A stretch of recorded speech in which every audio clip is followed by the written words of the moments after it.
But I can just see that they're about to hit this barrier of it's not going to keep multiplying. And one of the reasons, there can always be multiple reasons. One of the reasons that can happen is that your leaders that are rising up don't have a clear understanding of the path of how to take somebody from lost to leader, and therefore they don't feel confident, and they definitely don't feel competent. They don't have the skills to take somebody down that path and to train other leaders to do the same.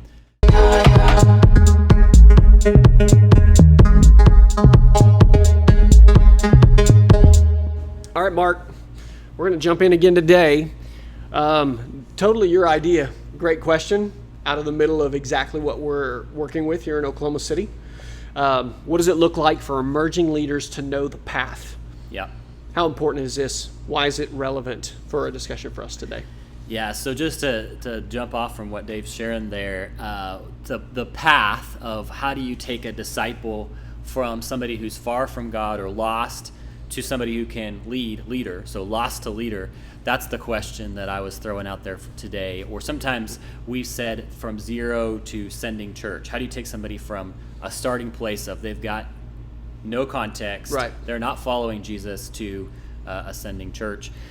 And the reason why we're jumping into this today is I was talking with a leader that is hitting that barrier of multiplication. They've got some leaders emerging, and it's really good what God's begun to do. You can really see the fruit happening, but I can just see that they're about to hit this barrier of it's not going to keep multiplying. And one of the reasons, there can always be multiple reasons. One of the reasons that can happen is that your leaders that are rising up don't have a clear understanding of the path of how to take somebody from lost to leader, and therefore they don't feel confident, and they definitely don't feel competent. They don't have the skills to take somebody down that path and to train other leaders to do the same. So getting clear on that is really key, but then also doing what it will take to get it in you so that you can not only have it in you, but so that you can train others that come after you to have it in them. Both of those pieces are key. Yeah, and I would say a lot of times we're going to default to in this conversation, people will say the most important part of this is for vision casting, right? So you can let people know what it is you're doing, how they can get involved, and all those sort of things. I agree with that, but as a leader who's in practice and your job is supposed to be leading, one of the things that creates anxiety in a leader or makes them lose confidence extremely quickly is that they don't know the next step. They feel like they're not ready to lead the group, or they find anxiety because they're a little bit at loss at what should happen next.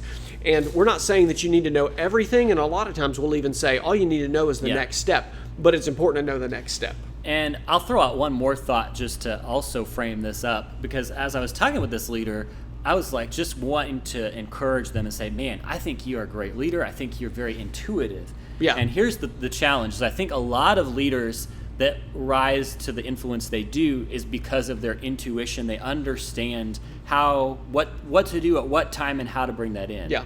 And that's good, but that also becomes a cap for them training somebody else. So our intuition that got us there now becomes a cap for releasing leaders to get there themselves. So we've got to be able to backtrack to how did we form that intuition? What's the framework that we're using? Yeah. For us, it's intuition, but it's based on some ways of thinking and some understanding in us that we're then applying in that situation. How do we build intuition into that new leader? Yeah, and so to give you kind of the framework of why we're going and having this conversation, Jacob Vi, and through the work that God did through them and the local leaders, Jeff D., Josh, some of those other ones in Haiti, is what came out of that movement was very helpful as they started talking about what the big vision was, what the clear path and the simple tools. That's right. Understanding those three were incredibly important to keeping the leadership on track, to keeping the movement headed in the right direction, to make sure that they stayed on the right trajectory and kept the core things. Yeah. So as we talk about big vision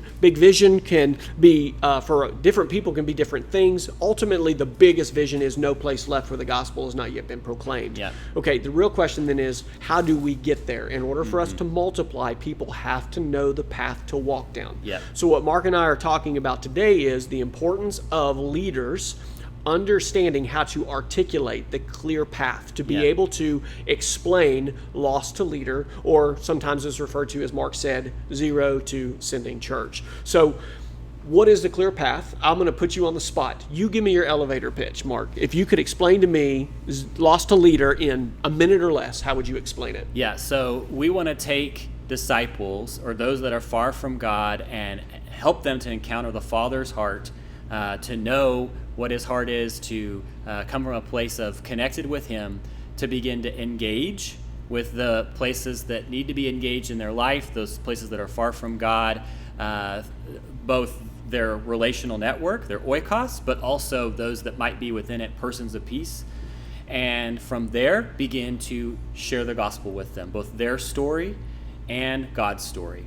And as they do that, sharing that really broadly with a lot of people, we'll find a few, hopefully, that will respond out of that and be baptized. And they'll bring them into a short-term discipleship process, commands of Christ, 7 commands of Christ, where they're taking that person from having no view of what it means to follow Jesus to a basic framework of what this looks like to follow Jesus, and they're practicing it. So that's where the commands part comes in. And then transitioning into more long-term discipleship as they read through books of the Bible, probably start in the book of Mark or something like that, and then beginning to help them to gather their friends. And as that happens, to begin to help them understand, what does church look like? What are the edges of that? How do you define that? And so using a tool called the church circle can help them to unpack what does church look like.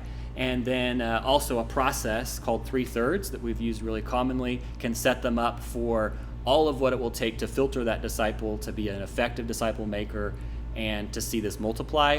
And then finally, out of all of that, raising up leaders that would, through model, assist, watch, and launch, multiply to other leaders. And then we use a simple tool called 139 to make sure that that's happening generationally. So I'll recap very quickly. We just broke down the simple path, or the clear path that we're talking about clear path using simple tools. I got those two mixed up. So Mark's saying we use a tool called the Father's Heart, a Genesis to Revelation study to understand how I fit into the greater story of what God is doing, what my role is, and how God is calling me to that. 2 very simple tools on how to engage, right? You said, we're going to talk about my own relationship network, and then we're going to talk about how to find houses or persons of peace, those who are outside of my already existing relationship networks, where we can teach them to engage their relationship network. Then 2 tools for how do I share the gospel? My story, God's story. Right? And we have tools that we use for those. Then a very simple set of tools to get people to learn how to disciple, how to lead people to follow Jesus. 7 commands of Christ, the 3/3 process. Then he moved into church. How do we form church? How do we build around those relational networks a new birth movement of the church? Church waffle was a primary way to do that. 3/3 process being a long-term discipleship strategy to move that church forward towards maturity. And then out of that, seeing leaders raised up, right? Where you model, assist, watch, launch, lead them. And then you're using 139, where we teach them how to multiply that leadership responsibility beyond that. So now twice you've heard this clear path worked through, and it is vitally important that our leaders understand not just the elevator pitch, right? What else do they need to understand and know?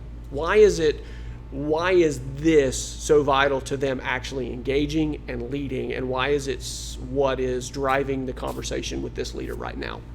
Well, there's a few reasons. I'd love to hear what your answer to that is, but this is going to give them the confidence and the competence to do it, but also as they put this into practice in their life, they've got a clear vision cast, but they're going to come up with challenges along the way to how to actually do this. Right. And unless they know the path, if I want to go to Kansas City and I don't know the path to get there and I immediately get off track, I'm sunk. I don't know how to get back on track anymore. But if you know the basic path, they can begin to direct it back towards how to go from lost to leader or zero to church. Yeah, and we can unpack that a little bit more as well as we go. But if this is so vitally important, what are some ways that we know that leaders or emerging leaders get it, that they are clear on how to articulate the path? How do we know that they get it? Yeah. And so at its most basic level, we were talking about this before we hit record, it's like they should be able to say it. They should be able to articulate it to you. And so there's that steps in the learning process where we see it, we hear it, we think we've got it, but it's the actual training it back, that articulating it, training it back, that that actually internalizes it for us or shows us that we don't yet have it internalized it. Right. So they can train it back. And then, as you put, number 2. Yeah, they can train it. They can teach it to others. Yeah. I would always say it this way. We know someone understands something when you can teach it to somebody else. That's right. And so, yeah, you may be able to say it, you may be able to talk about it, but if you can teach it to somebody else, you can train it to somebody else, you've got a really firm grasp on, on the information, the process, the actual practice as well of that one. The other one that I put on there, Mark, too, is it goes back to teaching. This one doesn't come quickly. But if they can articulate it and they can train it, there's going to be, and they train it enough, there's going to come a point at which they're going to have to adjust or talk about it in multiple ways. So someone's going to say, like your favorite question, say that another way, or could you explain that to me in a different way?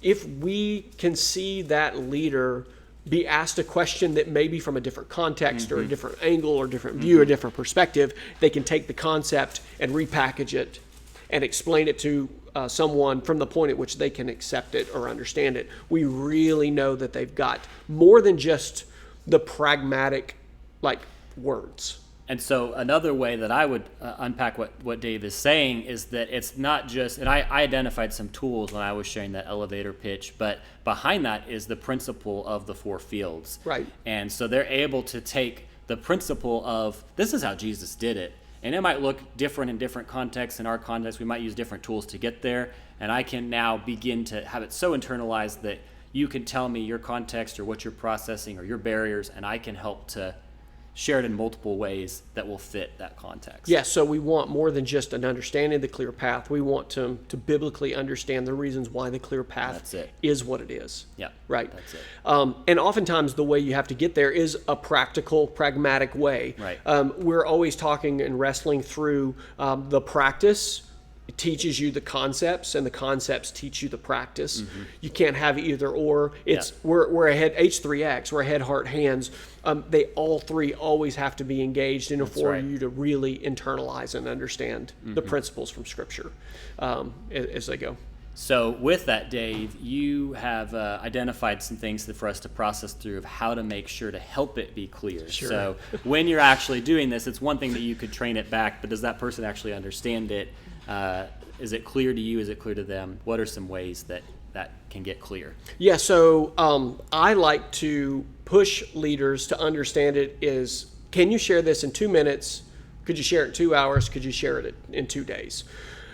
We did the 1 minute, 2 minute version, just briefly. That will show you that they've got the concepts and the general idea if they can quickly articulate it. But if you say, hey, now we're going to share it for 2 hours, there's one to cast vision using the elevator pitch. But if I'm going to sit down and have a 2-hour conversation with somebody, that means somebody's moved beyond just the vision cast, and they're really saying, I want to start digging into this and really see if it's something I want to get into. And can you then adapt those tools, that clear path conversation, into a 2-hour conversation? Yeah. And then to 2 days, meaning you're going to take the time to train significantly from the Scriptures, from the tools, how to get someone to understand 0 to sending church or lost to leader from the Scriptures back in, and then practically give them the tools that they need to practice these biblical concepts. And so one of the things that's happening there, as if you're hearing this and you're saying, oh, I'm not sure if I've got that, and you want to begin to practice your 2 minutes, your 2 hours, your 2 days, is a path is you need it to be very clear. And the level of clarity, like you think about when you're focusing in a camera, you can focus in at a wide view, or you can focus in really specifically, and that gets a lot of detail into it, and that helps you to see it more clearly. So when we're doing the path, the more level of granularity and clarity you can get, the more that's going to lead to understanding of the path itself. So if we can unpack it in 2 days, it means that we understand it well enough that it can fit in different contexts. Absolutely. So the second thing that I would say, Mark, whenever it comes to how do we help them make it clear, is repetition, repetition, repetition, repetition, repetition. You've just got to have this information over and over and over and over. Practice it over and over and over and over. Teach it, train it over and over and over and over. And the more that you do it, the more you ingest it, the more it becomes, like you said, very natural. Yeah. So that it's not something that you're trying to memorize and regurgitate. It just becomes a way that you think. And if you can make this the way that you think, then you can adapt it in a lot of ways. You can help leaders understand it. You can meet people where they are, help them move from point A to B to C to Z, all of the above. Yeah. Whatever context that you're in. And so what's another one that's really helpful in terms of making sure it's clear, helping them get to clarity? Yeah, so I just put the repetition piece real quick. I think that is such an undervalued piece in our Western culture that we want to talk about the next thing that we're learning. Always something new. We've always right. think that we get it more than we actually do. So absolutely critical that you hear that point and just share it with your mirror, share it with your friend, share it with your wife, share it just again and again, talk about this and stuff. hopefully eventually sharing it with disciples and leaders. That's right. Yeah. Getting it to disciples and leaders. But exposure is the last one on your list. Yeah, exposure. If you can get trained again. Even if you think you understand it, sit under the training of someone else. Whenever we do trainings, we do what we call swarm trainings, where we're never, if you're in a 2-day setting and you're the only one who can do it, fine. But if you're going to train somebody for 2 days, even if you're going to train somebody for 2 hours, having more than one voice is going to be helpful. Every single time I listen to someone train something that I already can train myself, it's going to make me look at it from a new perspective. It's going to open up ideas, help me to see something that I didn't see before. It's like when you read the scripture, I've already read the book of John, but you could read it 100 times, and every single time you're going to have a new focus or something else that sticks up. Comes out. The other piece of all three of these, the 2 minutes, 2 hours, 2 days, repetition and exposure, is all of this is building your commitment to the path. And there's going to be a lot of other things that come in, other factors, other ways of taking people to lost to leader.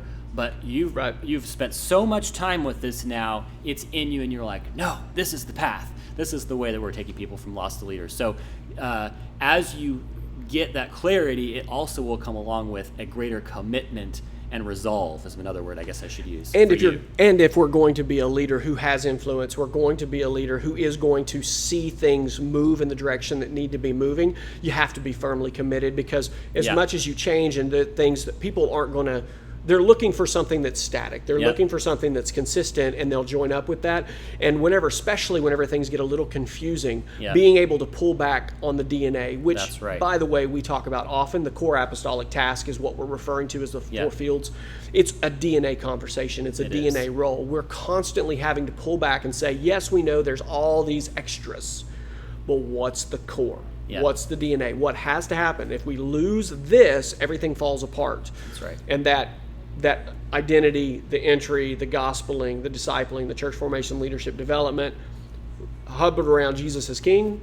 If we lose that, everything else will eventually fall apart. So we've got to be able to articulate that DNA and not get lost in it. Amen. So we hope this helps you guys today. And keep training leaders. We hope for emerging leaders have the clear path, can articulate it moving forward. See you guys.